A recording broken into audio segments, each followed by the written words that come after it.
আজ আমি নিয়ে চলে এসেছি তালের বড়ার রেসিপি নিয়ে। রেসিপিটা সবাই দেখে নাও।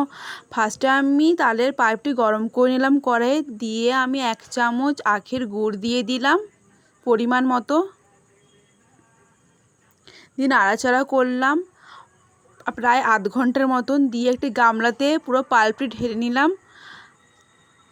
তারপর 4 চামচ চাল গুঁড়ো দিলাম, দিয়ে 2 চামচ রুলাটা দিলাম, তারপর 2 চামচ সুজি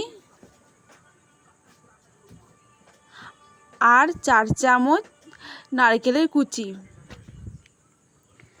তারপর 1 চামচ আখের গুড় দিয়ে দিলাম।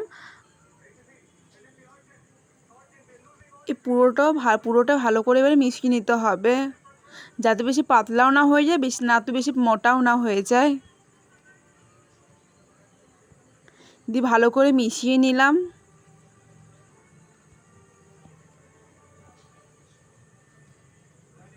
দিয়ে কড়াইয়ে তেল গরম করে একটা একটা করে ছেড়ে দিলাম, ভালো করে ভেজে তুলে নিলাম। দিয়ে আমার রেসিপি রেডি হয়ে গেল তালের বড়া।